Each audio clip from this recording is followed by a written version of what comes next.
Hi everyone, welcome to the first video of 2024 of Mike's Geek Corner with your host, Mike Quevedo. And what do you say for this first video of this year? We surf through the stars with yet another short-lived but highly admired Saturday morning animated series, The Silver Surfer.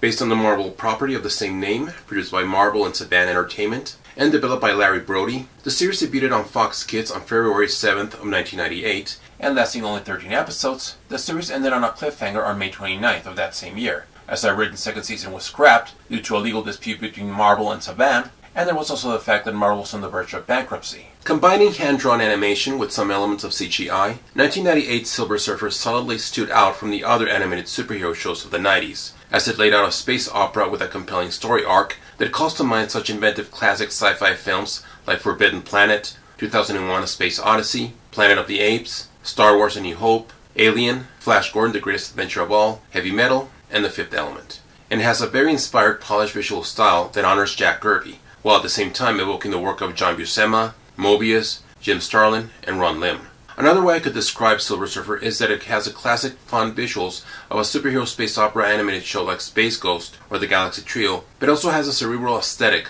of the 70s Star Trek animated series. Created by Jack Kirby, the character of the Silver Surfer was first introduced in 1966 in the 40th issue of the Fantastic Four as a herald of the immensely powerful Devourer of Worlds, Galactus, who in his attempt to feed off the Earth's entire life force is eventually confronted by his own herald after Ben Grimm's girlfriend, Alicia Masters, convinces the Silver Surfer to defend the Earth. The character's popularity with readers led to the Silver Surfer receiving his own solo title in 1968, which, though short-lived, is recognized as one of Stan Lee's most crafty writing, and also some of John Buscema's finest work, as it introduces Silver Surfer's origin, depicting him as a restless adventure-seeking scholar from the planet Zenla who, in an attempt to save his planet from Galactus' hunger, offers himself to the Devourer of Worlds as his herald, by being endowed with a power cosmic. He would have another ongoing comic series in 1987, first handled by Bronze Age Batman team of writer Steve Englehart and artist Marshall Rogers, and then Jim Starlin, Ron Mars, and Ron Lim, where characters that are now very recognizable in the MCU first started to gain some more notability. Voiced by Outer Limits narrator Big Perrin, the Silver Surfer first made his appearance in animation 1 year after his introduction in Fantastic Four number 48 in the 1967 Fantastic Four animated series from Hanna-Barbera with the episode Galactus, which is an adaptation of the aforementioned Fantastic Four issue. An adaptation of this would be made once again in the first season of the 1994 Fantastic Four animated show, with Galaxy Quest's Roman Sachs lending his voice to Silver Surfer, and in the second season, Edward Albert takes over the role in the episode Doomsday, based on Fantastic Four numbers 57 through 60. Marvel had made quite a splash during the 90s in Fox Kids' Saturday morning animation lineup with both the X-Men and Spider-Man animated shows, with the X-Men concluding its run in the fall of 1997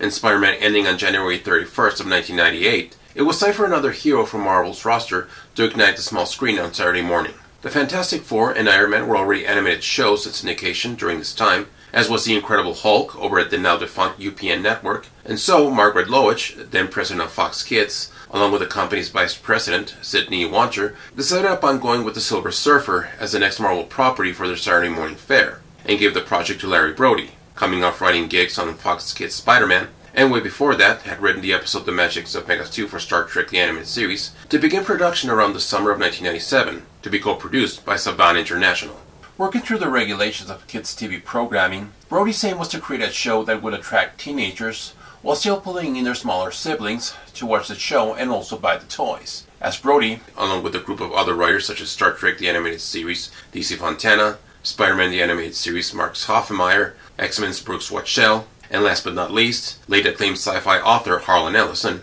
of Outer Limits and Star Trek fame, put together a series that captures the Shakespearean and biblical spirit of the Silver Surfer, without including the Fantastic Four, as it was decided that approach felt old by this point. Brody also saw parallels between the character of the Silver Surfer and Captain James Kirk, as far as sharing the same type of idealism in righting wrongs. Hamlet and Jesus were also an inspiration for the Surfer. Also in keeping with the compelling spirit of the comics, such topics like spiritualism, ecology, pacifism, imperialism, and slavery were touched upon. For the potential purpose of servicing the story, or to compromise with the guidelines of children's content, there were changes that were made to some of the established Marvel characters. In this show, Frankie Ray, prior to becoming Nova, is a mutant with hidden teleportation powers, as opposed to the character from the printed 4-color page who was accidentally doused with chemicals that gave her flaming powers, like the Human Torch. Pip the Troll was changed from being originally an alien from the Laxidasian race who, through actions of debauchery, got mutated by a hallucinogenic to a genetically created slave for the Kree. From being a human whose vengeful spirit is placed into a powerful body by the immortal Kronos and his Titanian leader's son Mentor with the purpose to destroy Thanos, in the show, Drax the Destroyer is an android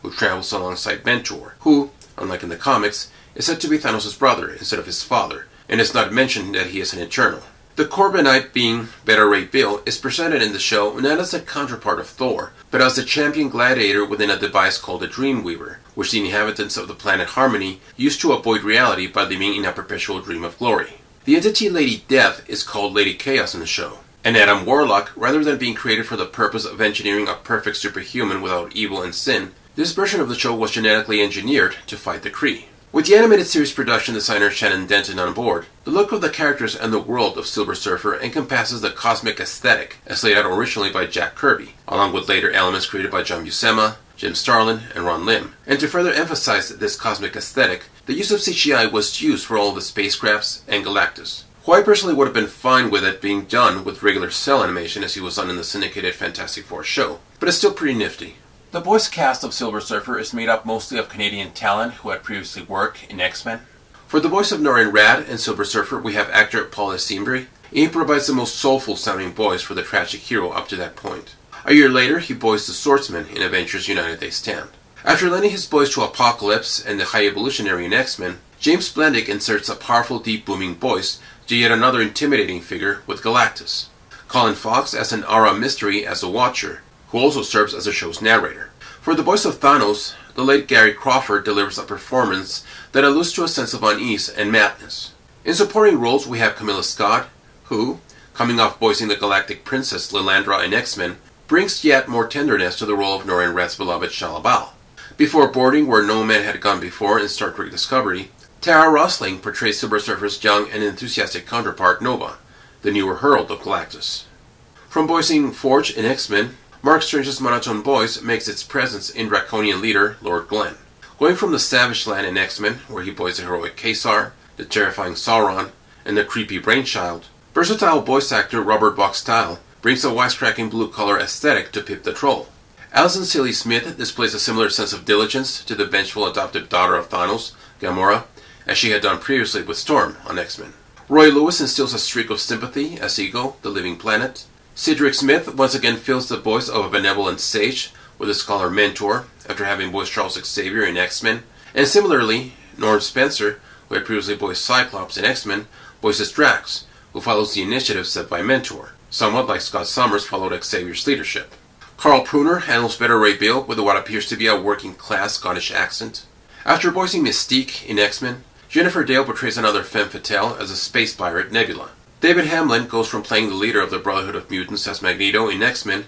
to being the voice of the leader of the Kree Empire as the Supreme Intelligence, with the same type of authoritative sharpness as he did with the Master of Magnetism. With an intriguing raspy voice that served him well as Eric the Red in X-Men, Lawrence Bain voices another galactic beanie as Skrull Admiral Cedrao, while David Calderisi provides an equally effective sense of malice as Skrull Prime Minister Kiar. After voicing Obi-Wan Kenobi in the Empire Strikes Back radio drama, Bernard Behrens once again brings a sense of calm and wisdom with Nitri, caretaker of the ancient Skrull homeworld. Having been the devilish-sounding voice of the manipulative villain Mr. Sinister in X-Men, Chris Britton brings a similar measured take to the opportunistic Kree Prime Minister, Zarek. Oliver Becker gives a strident quality to Adam Warlock. Becker would voice the Absorbing a year later in the Avengers United They Stand. And veteran British stars of station film, the late John Neville and Elizabeth Shepard, grace a cosmic entities Eternity and Infinity, respectively, with their classical skill. Having already worked with Marvel on shows like X-Men, Spider-Man, and The Incredible Hulk,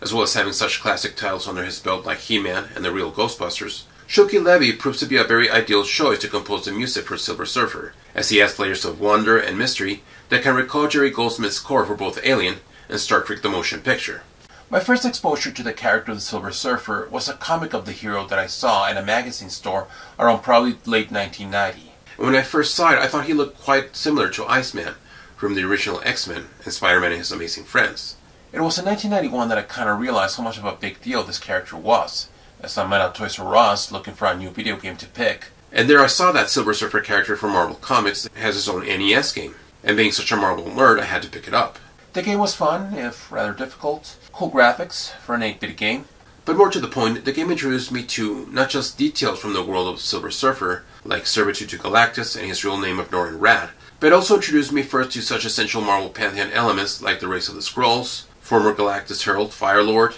and mega villain Mephisto. I learned furthermore of the Zenla native in the 1991 Marvel History book by Les Daniels. Fast forward a little bit to 1997, where I was so intrigued when I read in a Wizard magazine about the Silver Surfer animated series that would be released the following year, as it was mentioned how it was going to be different from anything else I had done with Marvel on TV Saturday morning fare on Fox. And sure enough, when Silver Surfer premiered on February 7th of 1998, it proved to be every bit as deep and philosophical as it was hyped up to be. The Jack Kirby-inspired look, with its heavy black lines, was a feast to the eyes of a comic book junkie like myself. It was so ahead of its time. It could be seen as a precursor to a show like Samurai Jack, as far as setting the lead character on a journey, while on the way encountering diverse adversaries and allies on different places in each episode, as well as coming to terms with the current reality, while still holding a grip on the willingness to re-establish a past life, and learning of the beauty and wisdom of different cultures. And with that, let's talk about the episodes and their possible influences. The 3-part pilot,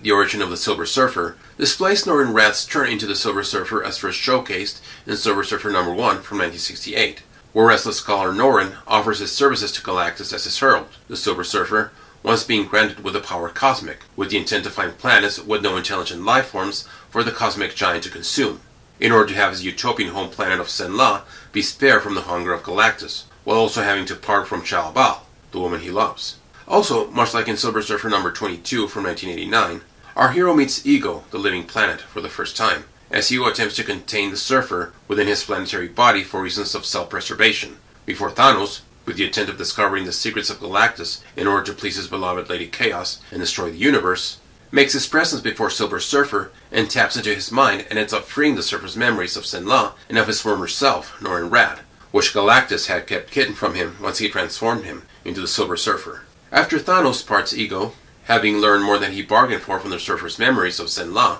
the latter vows a reckoning against Galactus for having stolen his past, which caused him to forget his intent in leading Galactus only to planets with no sentient life. However, as he returns to Galactus, the Surfer finds that his master is preparing to drain the life force of a blue and green planet, that being none other than Earth. After the Surfer defies Galactus, the former is temporarily put out of commission by the interstellar Titan, and ends up falling into Earth, where the rebellious Herald eventually wakes up as he's lying on a beach. What follows afterwards is a series of events that feel very inspired by the 1978 Silver Surfer graphic novel by Stan Lee and Jack Kirby, and the 1988 2-part comic miniseries Silver Surfer Parable by Stan Lee and John Mobius, as the Surfer attempts to warn humanity of the incoming Armageddon so they'll flee, but is greeted with hostility by the US Navy, seeing him as a threat. Encouraged by an Earth girl named Frankie Ray, the Silver Surfer is determined to fight against his master, and sacrifice himself to save Earth. In the episode, The Planet of Dr. Moreau, after Galactus spared the Earth out of respect for the Silver Surfer's solid willingness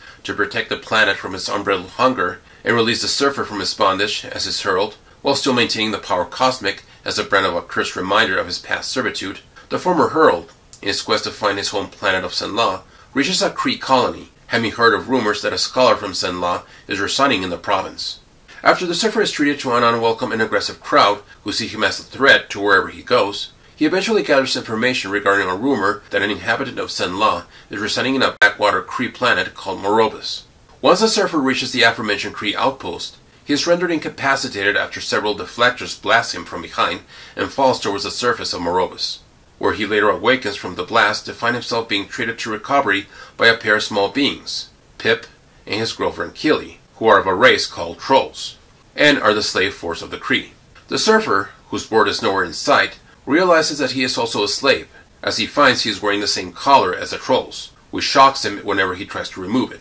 The Silver Surfer must find a way to free himself and the Trolls, and find the Zenla Scholar. This episode shares traits with Silver Surfer issues number 40 and 41 from 1990, where the Surfer's power cosmic is blocked when he enters Dynamo City to deliver Thanos' dead body, and he's unable to leave the city until he is paid an exit fee, and so he has to remain in Dynamo to find a job to earn enough credits to leave the city. while also meeting fellow strugglers who he befriends. There's also a possible influence from Pip's first appearance in comics in Strange Tales featuring Warlock number 179 from 1975, as the cosmic being Adam Warlock is captured and taken prisoner and slave laborer for the Magus and meets fellow prisoner Pip the Troll for the first time and plot freedom. It's par for the course in the two-parter Learning Curve, as the Silver Surfer, after having liberated himself and the Trolls, resumes his quest to find Sen-La, joined by Pip, who has longed to travel to know more of other planets, come across a scholar named Mentor, who is brother to the Mad Titan Thanos, along with his powerful android companion, Drax. Once things are clarified after the Surfer and Drax have a brief quarrel,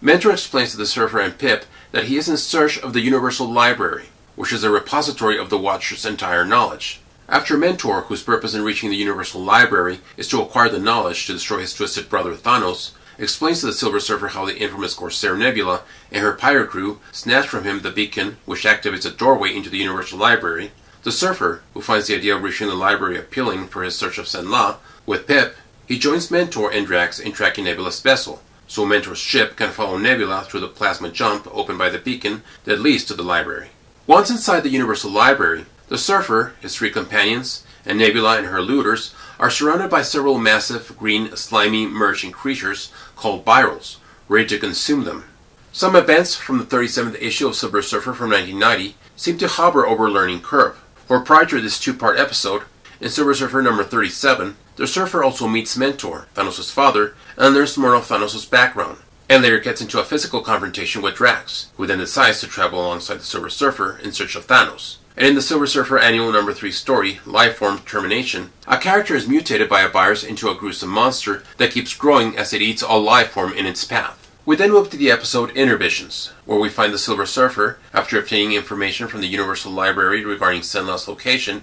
and parting ways with both Drax and Pip, resuming his search for his home world, as he's heading to the planet Harmony in order to make use of a device given to Harmony by Sen-La called the Dreamweaver to locate the latter. During his trek, the Surfer comes across Thanos' ship, as it is destroying a number of planets for the purpose of Thanos pleasing Lady Chaos, and revenge against those planets for having disdain for him earlier in his life. The Surfer realizes Thanos is heading towards Harmony to apply the same treatment he did to the previous planets, and so the Surfer quickly arrives on Harmony to warn its inhabitants of Thanos' coming. But he finds, aside from the planet's settlements looking particularly grubby, the Harmony's residents have been using the Dreamweaver to remain living in a continuous dream state, unwary of reality, as they experience unending triumphant moments within a gladiatorial arena where a resident named Beta Ray Bill is the most celebrated fighter. The Surfer must try and convince Beta Ray Bill and the other deeply entranced citizens of Harmony that their doom is at hand if action is not taken soon. The 35th issue of Silver Surfer from 1990 is clearly suggested in this episode, with the idea of Thanos, for the purpose of pleasing death, planning to kill half of the universe's population, rubbing off on Thanos' animated counterpart in his plan to destroy a number of planets to appease Lady Chaos. The idea of the Silver Surfer finding himself fighting in an arena filled with an audience is a concept that had previously been touched upon in Silver Surfer number 39, where on a brutal planet, the Surfer has to fight for his life within an arena against an array of barbaric opponents. In the entry Antibody, based on a treatment by the aforementioned Harlan Ellison, we witness Galactus in a gravely ill state due to the Universal Scorch, which she ingested. Galactus' new herald, Nova, who used to be the Earthling girl Frankie Ray, seeks the Silver Surfer to aid her in saving her master by entering Galactus' body and administering an antibody. And although the Surfer is initially reluctant to aid the destroyer of planets, he realizes that if his former master dies, he'd lose a power cosmic, and hence losing his chance to find Sen-La. The Surfer must decide quick, as Galactus' health is rapidly decreasing, and with the vengeful Gamora and her group of wanderers ready to take advantage of Galactus' health, things are not set to get simpler. This episode showcases a similar type of crisis that the Star Trek episode The City on the Edge of Forever, also written by Harlan Ellison, established, with time being of the essence, as Dr. Leonard McCoy becomes mentally impaired after accidentally injecting himself with a significant dose of a dangerous drug, and it's up to Captain James Kirk and Mr. Spock to track down Dr. McCoy across time on planet Earth before the latter's actions alters the course of history. Though still a servant of Galactus, Nova also remains loyal to the Silver Surfer, and in the episode Second Foundation, she agrees to use her mutant ability to help the Surfer find Sen-La, and they ultimately end up in the ancient nest world of the Skrulls, where the two cosmic wanderers become involved in a Skrull revolution, one which will determine the future of the new Hive Mother of the Skrulls. For if her fate falls at the hands of the usurping Skrull Prime Minister Ka-Zar, the outcome would be dubious. The Silver Surfer fighting for a Skrull cause is something that had already been seen in the comics, particularly in Silver Surfer number 25 from 1989, where the Surfer, through trickery, aided the Skrulls in their battle against the Badoon and the Kree, and in rescuing Skrull Empress Seville. The Silver Surfer is put on trial in the episode Radical Justice, after he is captured by Draconian leader Lord Glenn and Gamora and her Wanderers for having served Galactus in his endeavors of planetary destruction.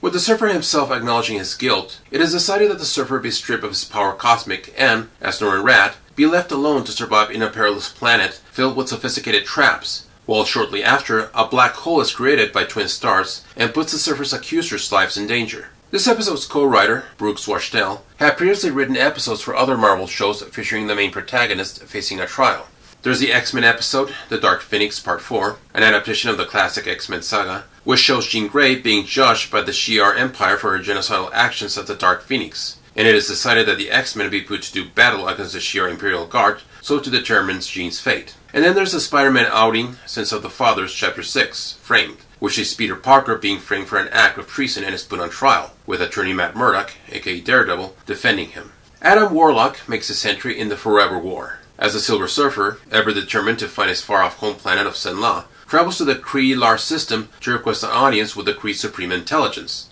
But Kree Prime Minister Sarek demands from the Surfer a task to perform before he can see the Supreme War. This task, to which the Surfer agrees, requires that the former Herald of Galactus investigate what happened to the lost Kree General Ka-Zar and his crew, who had all been carried off by a time anomaly to another segment of space. After the Surfer enters through the same time anomaly as the one Ka-Zar's fleet had gone through, he comes across a powerful being named Adam Warlock, who by himself is successfully defeating a whole Kree armada, including Ka-Zar's ship, in a battle to defend his homeworld of Karadas that literally keeps repeating itself. The Surfer ultimately convinces Adam Warlock to exit the anomaly with him to find out how he got himself into the continuous battle. The Surfer follows Warlock to Karadas and finds it desolated. Warlock remembers how generations ago he was genetically created from the most potent DNA by the High Evolutionary Council of Karadas to protect the planet against an attack from the Kree, and ultimately drove the invaders off. Eager to find out why he was kept in a time warp repeatedly fighting the Kree, Adam Warlock accompanies the Silver Surfer back to Kree-Lar, the home of his sworn enemies. Just as he had shown previously in the Spider-Man episode, Neogenic Nightmare, Chapter 9, where Spidey, being partly arachnid,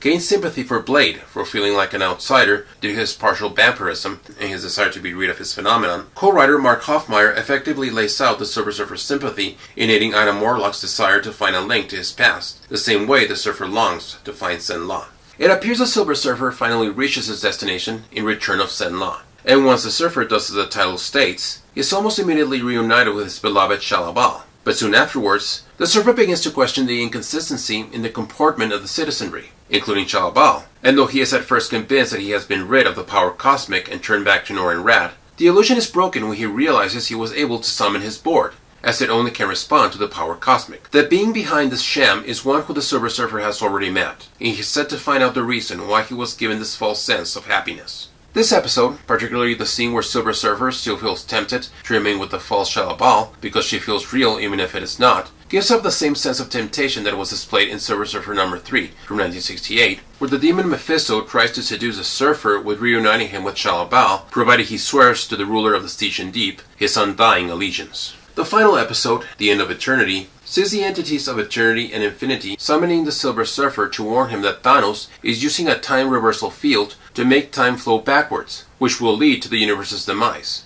The Surfer must become the champion and confront Thanos once and for all in an unconclusive battle that never got resolved due to the show's cancellation. Thanos turning back time is very much an answer to his comic book counterpart's actions with the Infinity Gauntlet in erasing half of the living beings in the universe to please death. So, this is very much a thinking person's animated sci-fi superhero show. It's an exciting show with a lot of heart. It is a feast to both the eyes and the mind. Also, seeing how X-Men 97 seems to have done well, and now there's talks of doing the same with the Spider-Man animated show from the 90s, well, it should only be logical that Marvel finally takes this opportunity to finish the Silver Surfer animated series as they had intended. Just please, keep the same visual style. Please. Silver Surfer is available at Disney+, so get your surfboard and check it out. And that wraps our review. Hope you enjoyed it. If so, please give it a like. Feel free to leave your comments below. And don't forget to subscribe and hit that bell. Thanks for watching. Take care. Bye-bye.